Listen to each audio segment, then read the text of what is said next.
የተባረከችው አምላካችን እግዚአብሔር በዚህ ሁኔታ በዚህ ሰዓት በዚህ ስፍራ እንድንገናኝ ፈቃዱ ስለሆነ ስሙ የተመሰገነ ይሁን። ስለተገናኘን ደስ ብሎኛል። እጅግ በጣም እናከብራችኋለን። like to say we respect you on behalf of our Ethiopian Orthodox Tewahedo Church and the church loves you.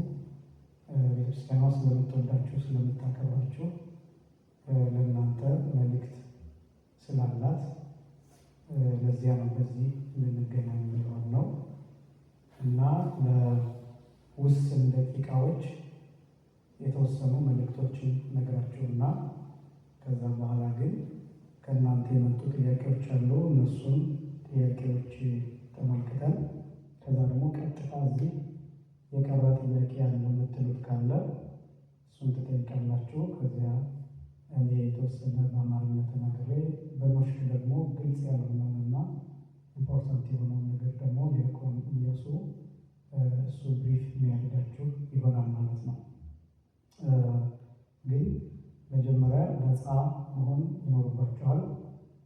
ይሄ ጀስት እንደ ወንድም እህት፣ እንደ ጓደኛ እንደዛ አይነት ውይይት ወይም ዲስከሽን ነው እንጂ መጨናነቅ ህግ ያለው የሚያስጨንቅ ነገር አይደለም። ስለዚህ እሱን ቀለል አድርጋችሁ እንድትወስዱት እፈልጋለሁ። የመጀመሪያው እሱ ነው። ጥያቄን ስትጠይቁ ወላጆች ውጭ ስለሚሆኑ እኛና እናንተ ብቻ ስለምንሆን የምትፈልጉትን የትኛውንም አይነት ጥያቄ የምታነሱበት ደቂቃ እንተዋለን ማለት ነው እና ስለዚህ እንዳትጨናነቁ የምንማርበት ትንሽ ደቂቃ የምንቆይበት ርዕስ የሚሆነው ከእግዚአብሔር ጋር መኖር የሚል ርዕስ ይሆናል። ሊቪንግ ዊዝ ጋድ። ሊቪንግ ዊዝ ጋድ፣ ከእግዚአብሔር ጋር መኖር። አንደኛ እንዴት መኖር እንዳለብን ሃው ቱ ሊቭ ዊዝ ጋድ እና ቤኔፊት ኦፍ ሊቪንግ ዊዝ ጋድ፣ ከእግዚአብሔር ጋር የመኖር ጥቅምና ከእግዚአብሔር ጋር እንዴት እንደምንኖር እነዚህ ነገሮች በጥቂቱ እንመለከታለን። መጀመሪያ እግዚአብሔር ጋር መኖር ማለት ቢያንስ ሶስት ነገሮችን እነዚህ ሶስት ነገሮችን አሳያለሁ። ሊቪንግ ዊዝ ጋድ ሚንስ ወይም ከእግዚአብሔር ጋር መኖር ማለት ኤሊሚኔቲንግ ሎንሊነስ፣ ብቸኝነትን ማስወገድ ማለት ነው። ብቸኝነትን ማስወገድ። እግዚአብሔር ጋር መኖር ማለት የመጀመሪያው ብቻዬን አይደለሁም ማለት ነው። ለምሳሌ አብሮ መኖር ሲባል አሁን እናንተ ከኔ ጋር ናችሁ፣ እኔ ከእናንተ ጋር ነኝ። ሁላችሁም ከፋሚሊ ጋር ናችሁ፣ ፋሚሊ ከእናንተ ጋር ነው። ልክ እንደሱ ነው መኖር የሚባለው። እግዚአብሔር ጋር የሚኖር ሰው ከቤተሰቡ ጋር ቢሆንም ከቤተሰብ ውጭ ቢሆንም ትምህርት ቤት ቢሆንም ስራ ቦታ ቢሆንም በመንገድ ቢሆንም ኤቭሪዌር ብንሄድ እግዚአብሔር ከእኛ ጋር አለ። እኔ ከእግዚአብሔር ጋር ነኝ፣ እግዚአብሔር ከኔ ጋር ነው። ጋድ ዊዝ ሚ ኤንድ አይ አም ዊዝ ጋድ ብሎ ማመን ማለት ነው። ብቸኝነትን ማስወገድ ማለት ይሄ ነው። እግዚአብሔር ጋር መኖር ይሄ የማይፈታ የማይቋረጥ ማለት ነው። ጀስት ላይክ ኤ ብሪዚንግ ሲስተም ማለት ነው። አሁን ብሪዚንግ ሲስተም እንደምታውቁት ተኝተንም እንተነፍሳለን፣ እየተናገርንም እንተነፍሳለን።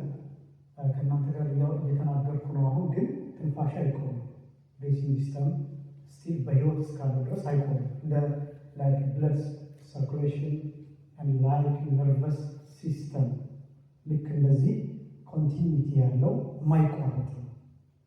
ከእግዚአብሔር ጋር መኖር የሚባለው ይሄ ነው እና ስለዚህ እግዚአብሔር ጋር መኖር ማለት የመጀመሪያው ብቸኝነትን ማስወገድ ወይም ኤሊሚኔቲንግ ሎንሊነስ ነው።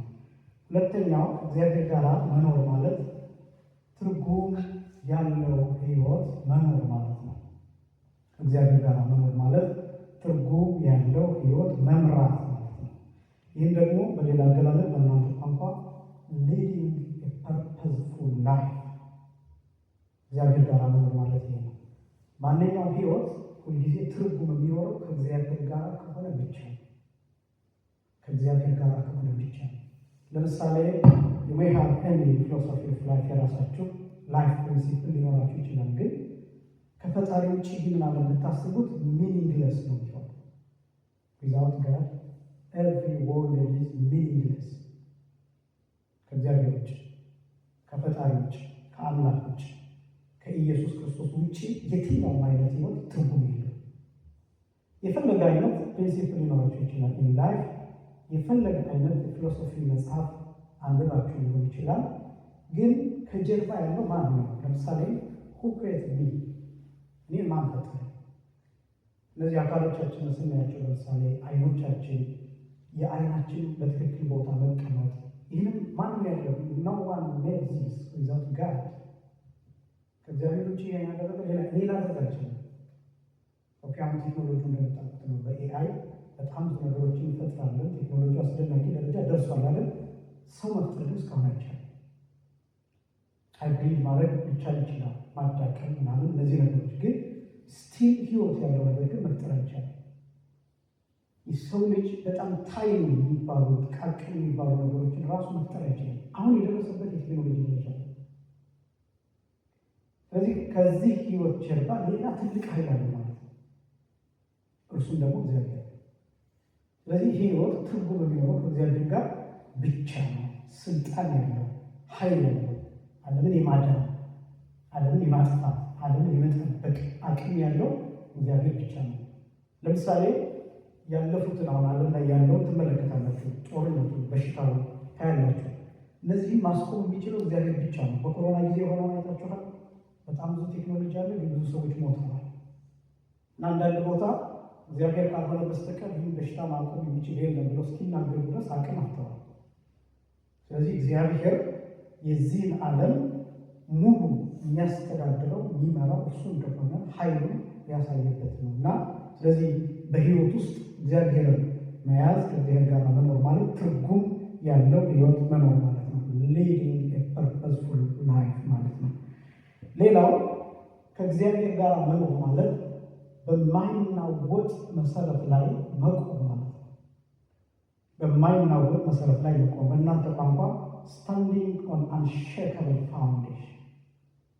ከእግዚአብሔር ጋር መኖር ወይም ሊቪንግ ዊዝ ጋድ ሚንስ ስታንዲንግ ኦን አንሼከብል ፋውንዴሽን፣ የማይናወጥ መሰረት። ለምሳሌ ይሄኛ የቆምንበት ቦታ አለ።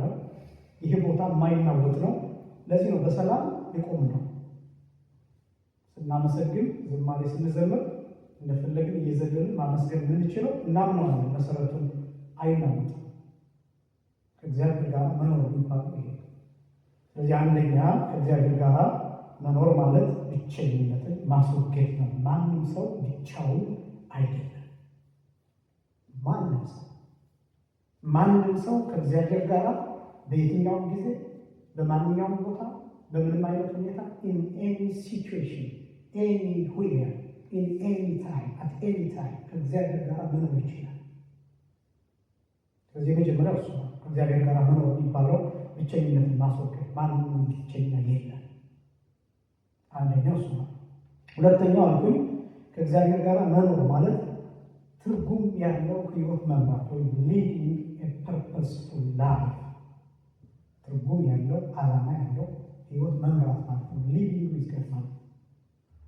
ሶስተኛው ደግሞ ስታንዲንግ ኦን አንሼከብል ፋውንዴሽን፣ የማይናወጥ የማይነቃነቅ መሰረት ላይ መጽናት ማለት ነው። ከእግዚአብሔር ጋር መኖር ማለት ይሄ ነው። ጥቅሙ ምንድን ነው?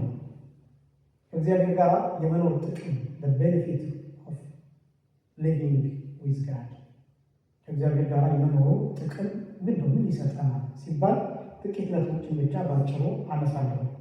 እየተግባባን ነው? ግን እየሰማችሁ ነው? እዚህ ክልል ምናልባት ግልጽ ያልሆነ ደግሞ ሲኖር በኋላ ያዕቆብ ኢያሱ ኢምፖርታንት የሆኑትን ነገሮች እነሱን ሪቫይዝ ታደርግላቸዋል። ከእግዚአብሔር ጋር የመኖር ጥቅም ወይም ቤኔፊት ኦፍ ሊቪንግ ዊዝ ጋድ፣ የመጀመሪያው ከእግዚአብሔር ጋር የመኖር ጥቅም ፍጹም ሰላም ማግኘት ነው። ፐርፌክት ፒስ ነው። ፐርፌክት ፒስ ከእግዚአብሔር ጋር ስንኖር የመጀመሪያው የምናገኘው ጥቅም የአእምሮ ሰላም፣ የውስጥ ሰላም። ይሄ ሰላም ምን አይነት ሰላም መሰላችሁ? ፍጹም የሆነ ሰውነትን የሚያሳርፍ የሚያጸና ሰላም ነው። ለምሳሌ ከመጽሐፍ ቅዱስ ላንብላችሁ። ከእግዚአብሔር ጋር ስንሆን የምናገኘው ሰላም በሁኔታዎች ላይ የሚመሰረት ውስጣዊ አይደለም። በየሁኔታዎች የሚመሰረት አይደለም። ውስጣዊ ሰላም በሁኔታዎች ላይ የማይመሰረት ሰላም እናገኛለን ከእግዚአብሔር ጋር ስንኖር። የመጀመሪያ ፐርፌክት ፒስ የሚባለው እሱ ነው። ለምሳሌ መጽሐፍ ቅዱስ እንዲህ ይላል፣ አይምሮንም ሁሉ የሚያልፍ የእግዚአብሔር ሰላም ይላል። አይምሮንም ሁሉ የሚያልፍ ማለት ከአይምሮ በላይ የሆነ ማለት ነው። ከመገለጥ ከመነገር በላይ ሲሰማችሁ ብቻ የምታውቁት ይሄ ነው።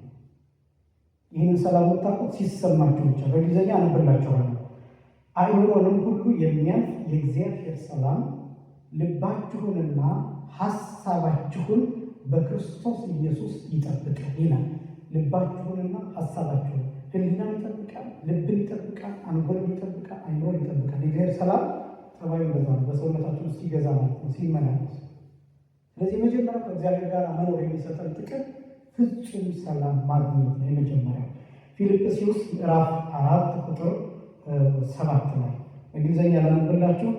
and the peace of God which transcends all understanding will guard your hearts and your minds in Christ Jesus. Philippians 4 chapter 4 or 7 number 7. ስለዚህ ይሄ ሐዋርያው ቅዱስ ጳውሎስ ጳውል ማለት ነው የጻፈልን መልእክት ነው። በአይምሯችን የሚያልፍ ሰላም፣ ፍጹም የሆነ ሰላም እናገኛለን ከእግዚአብሔር ጋር ስንኖር። ጥቅሙን ነው እያሳያለሁ። the benefit of living with God። ሁለተኛ መመሪያና ጥበብ። ከእግዚአብሔር ጋር የሚኖር ሰው መመሪያ and ጥበብ ያገኛል። ይህም guidance and wisdom። ከእግዚአብሔር ጋር የሚኖር ሰው አንደኛ የህይወት መርህ ይኖረዋል። እንዴት ነው የምኖረው? ለምንድን ነው የምኖረው? ይሄ እውቀት ይኖረዋል። ለምሳሌ ሁልጊዜ ሳይንስ እንደምታውቁት ሳይንስ ሪሊጅን አፕሮች ቱ ዲፍረንት ፎርስ ይባላል። ሳይንስና ሃይማኖት ወደ ተለያየ አቅጣጫ ይሄዳሉ። ሳይንስ ኦልዌይዝ አስክስ ሃው ዋይል ሪሊጅን አስክስ ዋይ። ሳይንስ ምን ብሎ ይጠይቃል? እንዴት ብሎ ነው የሚጠይቀው? ሳይንስ አስክስ ኦልዌይዝ ዘ ፕሮሰስ። ሳይንስ የሚጠይቀው ሁልጊዜ ፕሮሰስ ነው። ሪሊጅን ግን የሚጠይቀው ለምን ብሎ ነው የሚጠይቀው? ምን ነው የምትሆነው? ምን ነው የምትሆነው? የፋይናል ዴስቲኔሽን፣ የፋይናል ጎል፣ የፋይናል አቺቭመንት እና የፋይናል ፐርፐዝ ምንድን ነው? ሃይማኖት የሚጠይቀው ምንድን ነው? ሪሊጅን አስክስ ዋይ የሚባለው ለዛ ሃይማኖት ለምን ነው የምትኖረው? ለምን ነው እዚህ ይመጣል? ለምን ነው የምናነበው? ለምን እንበላለን? ለምን እንጠጣለን? ሃይማኖት የሚጠይቀው እሱ ነው። አሁን ከዓለም ጋር ያለ ልዩነት፣ ሃይማኖት ከዓለም ጋር ያለው ልዩነት ይሄ ነው። ሳይንስ የሚነግር ይህንን ምግብ ስትበላ ይሄኛው ምግብ በሰውነቱ ውስጥ ዳይጀስት ተደርጎ ከዛ አንዱ ወደ ኤነርጂ ተቀይሮ ሌላው ቆሻሻ ሆኖ ወጥቶ ምናምን ፕሮሰስ ነው የሚሆነው። አሁን በመጽሐፍ ቅዱስም ሳይንስ የሚጠይቀው እንዴት ተፈጠረ ብሎ ነው የሚጠይቀው። ከምን የመጣ ነው? አሁን ኦሪጂን ምንድን ነው ብሎ ነው የሚጠይቀው። የእኛ ጂን ሲሚላሪቲ ያለው ከማን ጋር ነው? 7% ከማን ጋር እንመሳሰላለን? በጣም ሞስት ፐርሰንቴጅ ደግሞ የትኛው ጋር? ሳይንስ የሚጠይቀው እንደዚህ። ሃይማኖት ግን የሚጠይቀው ከእንስሳ ከምን ጋር ስለመመሳሰል አይደለም። ለምንድን ነው የተፈጠርከው? የምትኖረው ለምንድን ነው?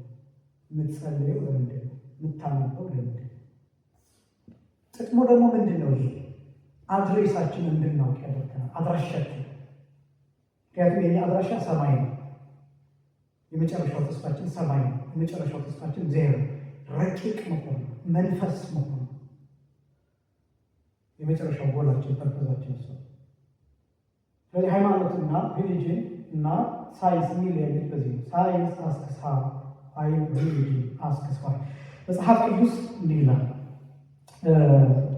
መዝሙረ ዳዊት መዝሙር 119 ቁጥር 105 ላይ ሕግህ ለእግሬ መብራት ለመንገዴም ብርሃን ነው። መዝሙር 119 ቁጥር 105 ላይ Your word is a lamp for my feet, a light on my path። psalm 119 1:05 ስለዚህ ልበ አምላክ ዳዊት የአምላክ ልብ ሃርት ኦፍ ጋድ ተብሎ የሚጠራው ዳዊት የሚናገረው ይህንን ነው። እግዚአብሔር የያዘ ሰው ከእግዚአብሔር ጋር የሚኖር ሰው መመሪያ አለው። ከፊት ለፊቱ ፕሪንሲፕል አለው፣ ህግ አለው፣ ጋይዳንስ አለው፣ ዊዝደም አለው፣ ጥበብ አለው፣ ስኪል አለው። ማለት ዝም ብሎ እንደፈለገ መሄድ አይደለም። ይህን ባደርግ ለምሳሌ እዚህ ሀገር ህግ አላቸው።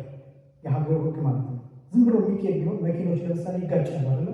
ትራፊክ ላይት ባይኖር፣ ስፒድ ሊሚት ባይኖር፣ ዝም ብሎ እንደፈለገ ሰው መኪና አስነስቶ የሚሄድ ቢሆን መኪኖች ይጋጫሉ፣ ሰዎች ይጋጫሉ፣ አደጋ ይደርሳል። ህግ ያስፈልጋል። ሰው ልጅ ጋር ህግ ያስፈልጋል። ይሄ የስጋ ህግ ነው። የነፍስ ደግሞ ህግ ደግሞ አለ። የመንፈስ ህግ አለ። ይሄ ሃይማኖት የሚባለው የመንፈስ ህግ የነፍስ ህግ ተብሎ ይገለጣል። ስለዚህ ሁለተኛው ከእግዚአብሔር ጋር መኖር ጥቅሙ መመሪያና ጥበብ ማግኘት ነው። የመጀመሪያው ከእግዚአብሔር ጋር መኖር ፍጹም ሰላም ማግኘት፣ ሁለተኛ መመሪያና ጥበብ ማግኘት። ፍጹም ሰላም ማለት ፐርፌክት ፒስ ብለናል። መመሪያና ጥበብ ጋይደንስ ኤንድ ዊዝደም ማግኘት። ሶስተኛ ጥበቃና መጠጊያ ማግኘት ሊቪንግ ዊዝ ጋድ ቤኔፊት ኦፍ ሊቪንግ ዊዝ ጋድ ነው እያየን ያለ ከእግዚአብሔር ጋር የመኖር ጥቅም። ይህም ጥበቃና መጠጊያ። ሶስተኛ ፕሮቴክሽን ኤንድ ሪፊውጂ። ከእግዚአብሔር ጋር የሚኖር ሰው ፕሮቴክትድ ነው ሁልጊዜ።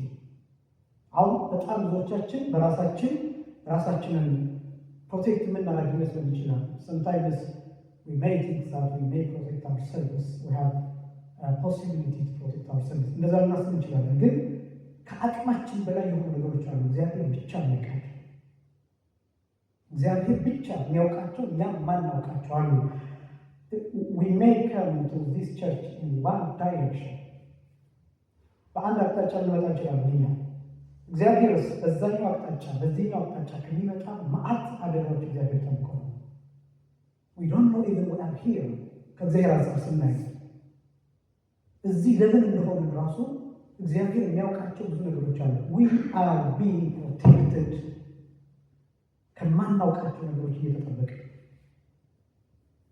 ስለዚህ ከእግዚአብሔር ጋር መኖር ማለት ይሄ ነው። አሁን ራሱ የተጠራችሁበት ዓላማ በህይወት ዘመን ከእግዚአብሔር ጋር መኖር እንዳለ ሆኖ ግን አሁን ራሱ ከእግዚአብሔር ጋር ልትሆኑ ነው። አሁን ከእግዚአብሔር ጋር ናችሁ፣ ተጠብቃችኋል፣ ተጠልላችኋል። እግዚአብሔር ፕሮቴክት ያደርጋችኋል። ስለዚህ ዓላማው ሶስተኛው ከእግዚአብሔር ጋር የመኖር ዓላማ ይሄ ነው። በፈተና በጭንቀት ጊዜ እርሱ ብርቱ መጠጊያችን መሆኑን የምናሳይበት ነው። He is our strong refuge during times of trial and distress። በማንኛውም በሚያስጨንቅ ጊዜ ውስጥ እግዚአብሔር እንደሚጠብቀን የምናውቅበት ነው። መጽሐፍ ቅዱስ እንዲህ ይላል።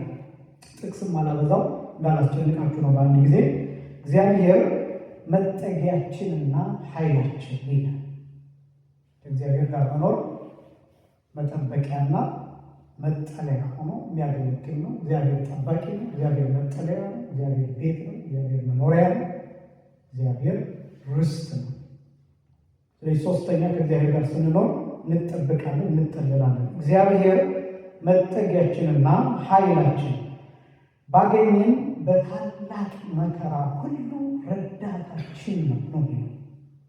እግዚአብሔር መጠጊያችን፣ ኃይላችን። አሁን እግዚአብሔር መጠጊያ ብቻ አይደለም፣ ኃይል።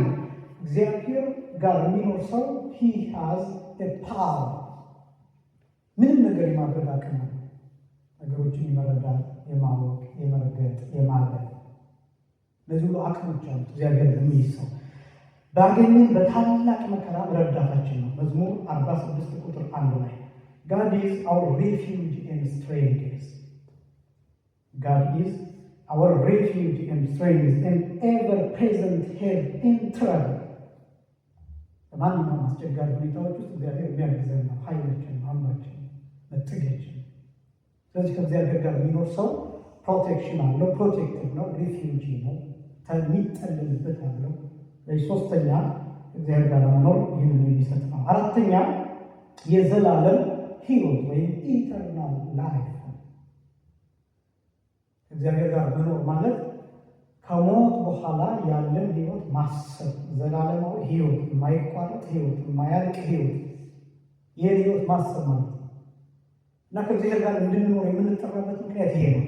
ኢተርናል ላይፍ የሚባለው አፍተር ዴዝ ከሞት በኋላ ሌላ ብርሃናዊ የሆነ ህይወት አለ። መጽሐፍ ቅዱስ በሚነገር መሰረት ማለት ነው። መጽሐፍ ቅዱስ በሚያስረዳን በሚያስገነዝበን መሰረት ብርሃን ያለው ህይወት፣ ኢነርጂ ያለው ህይወት፣ ይሄ ሞት የሌለበት፣ እንባ የሌለበት፣ ለቅሶ የሌለበት፣ ስቃይ የሌለበት፣ ረሃብ የሌለበት፣ ሐዘን የሌለበት፣ ትንሽ ትልቅ ማይባልበት፣ ወንድ ሴት ተብሎ ማይለይበት ህይወት አለ። ዘላለማዊ ህይወት የሚባለው ኢተርናል ላይፍ የሚባለው ከእግዚአብሔር ጋር መኖር ይህንን ዋስትና እንድናገኝ ያደርጋል።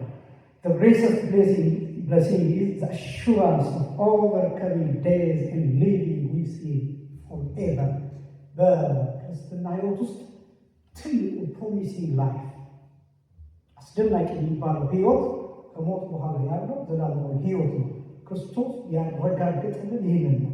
የዮሐንስ ወንጌል ምዕራፍ 14 ቁጥር 6 ላይ እኔ መንገድ ፓዝ፣ እኔ ህይወት ላይፍ እና እውነት ትሩዝ ነኝ ብሎ የነገር የሚያረጋግጠው ይህ ነው።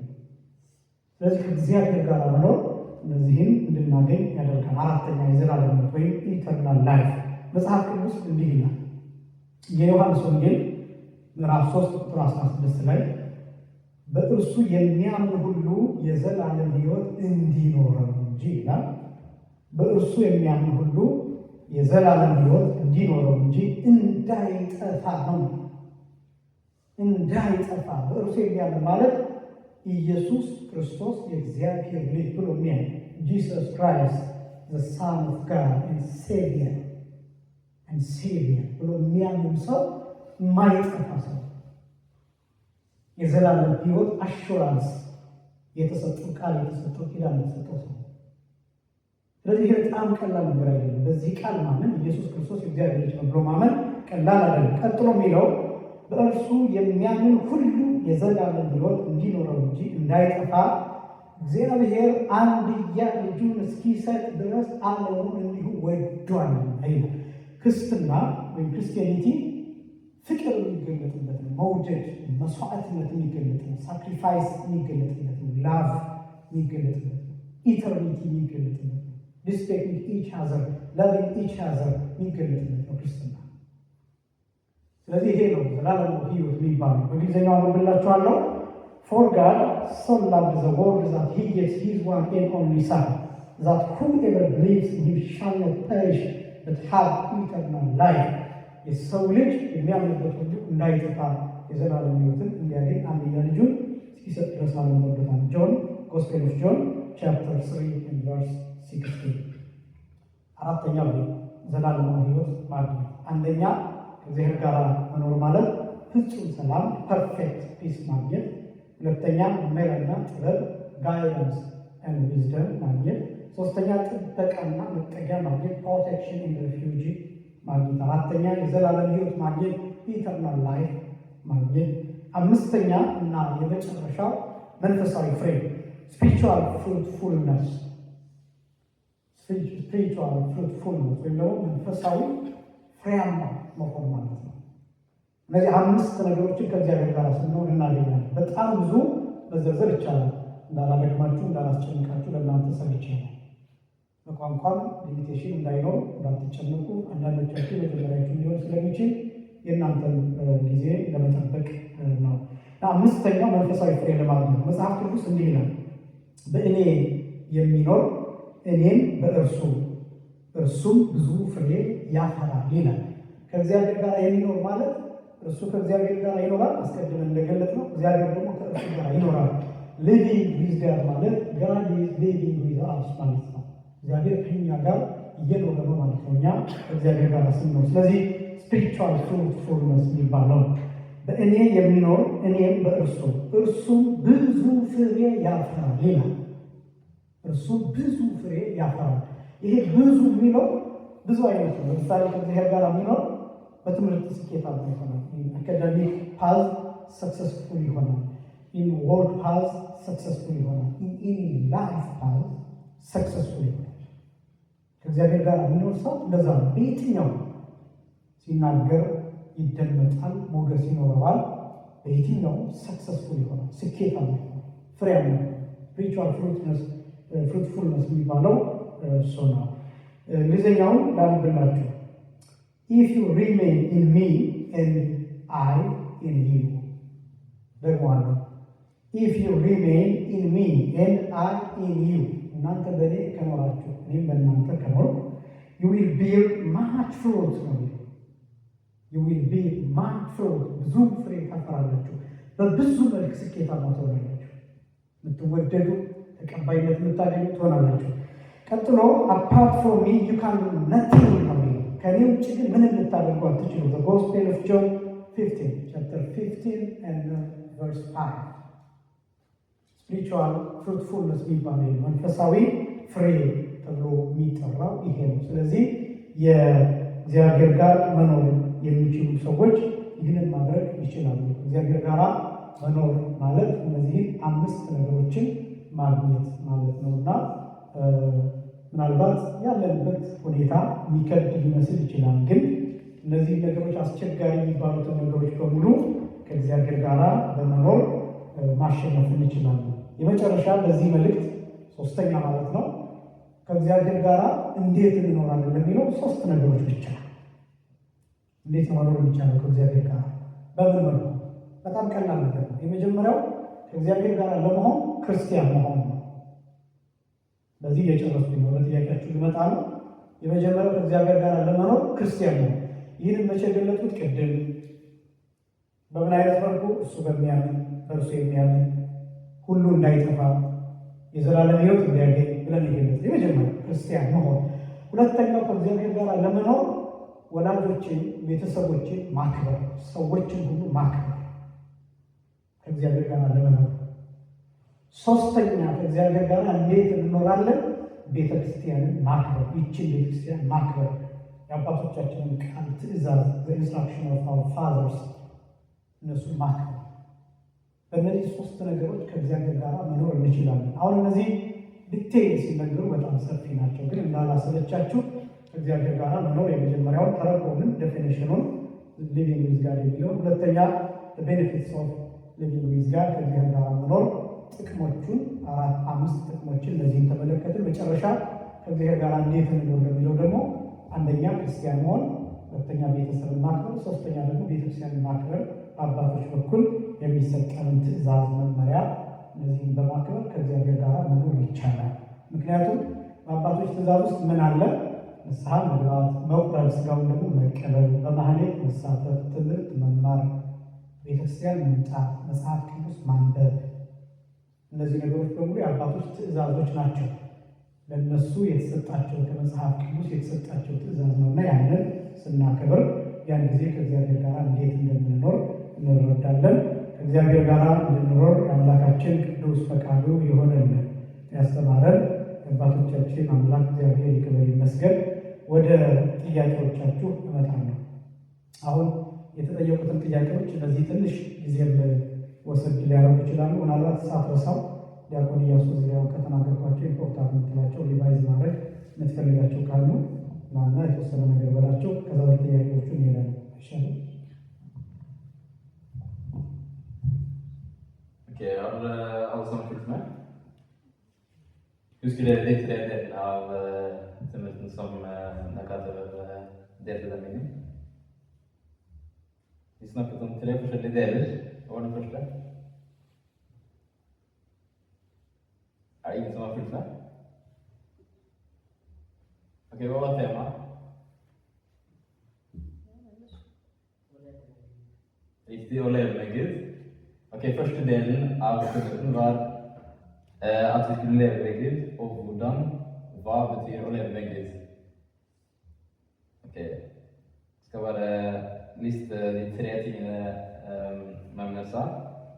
Første å overkomme ensomhet. En som lever med Gud har ingen ensomhet, fordi de snakket senere om at den som lever med Gud har Gud som lever i ham også. Det andre å leve et liv med purpose, med mening. Tredje standing on an unshakable foundation. å stå på et sterkt og ubevegelig grunnlag. Dette de 3 tingene som ble nevnt. Neste delen var... Er det noen som husker? Nei. Neste delen var, hva får vi av å leve med Gud? Første de sa var å leve med fred. De nevnte fra Paulus' brev til Filipperne. Skal jeg lese hva som står der? I kapittel 4, vers 6. Det står, vær ikke bekymret for noe, men legg alt dere har på hjertet framfor Gud, be og kall på ham med takk. Neste vers sier, og Guds fred, som overgår all forstand, skal bevare deres hjerter og tanker i Kristus Jesus. Så da vet vi at de som lever med Gud, har fred i livet. Neste punkt er å ha et liv med visdom og veiledning. De nevnte Mazmur David 119, Salme 119, vers 105. Der står det, your word is a lamp to my feet and a light to my path. Ordet ditt er en lampe til mine føtter og et lys til min vei. Tredje de nevnte var beskyttelse og tilflukt. I Matteus evangeliet, kapittel 11, vers 8, står det, kom til meg, alle dere som strever og bærer tunge byrder, og jeg vil gi dere fred og hvile. I Salmene 46, 1 står det at Gud er vår tilflukt og vår styrke, en hjelp i nød og alltid med. Og verset etter det står, derfor frykter vi ikke når jorden skaker, når fjellene vakler i havets dyp. Så disse versene viser at den som lever med Gud har beskyttelse fra ting man vet om, også ting man ikke vet om, og tilflukt i livet. Fjerde punkt var eternal life, evig liv. I Johannes evangeliet kapittel 3, vers 16 står det, for så høyt har Gud elsket verden, at han ga sin egen sønn, den enbårne, for at hver den som tror på ham, ikke skal gå fortapt, men ha evig liv. Så den som tror på Jesus, har evig liv. Femte punkt var spiritual fruitfulness, åndelig fruktbarhet, kan man si. Der nevnte de Johannes kapittel 15, vers 4, hvor det står, bli i meg, så blir jeg i dere.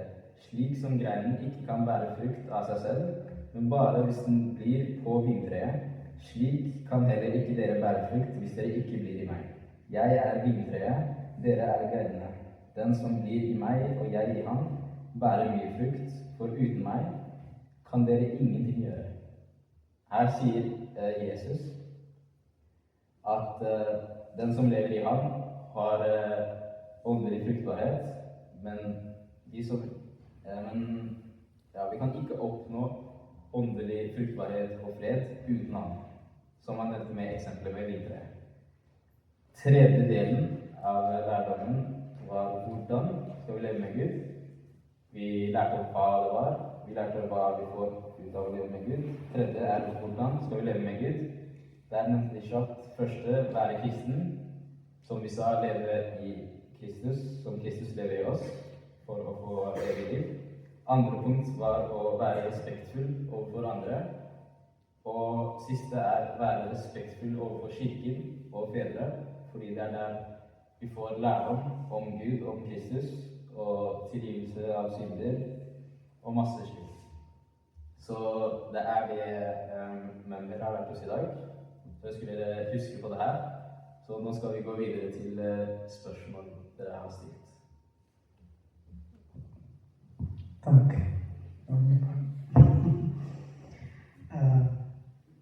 እናመሰግናለን። እግዚአብሔር ይስጥልን። በደንብ ነው እንደከለሰው ነው የሚሰማኝ። ቋንቋውን ባልሰማውም በእርግጥ ጥሩ ግን ተረድቼዋለሁ።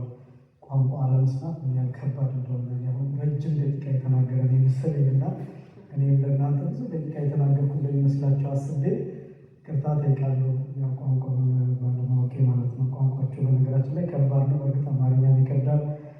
ወደ ጥያቄዎች ነው የምንሄደው። ወላጆች የምትወጡት አሁን ነው ወይስ ትቆያላችሁ።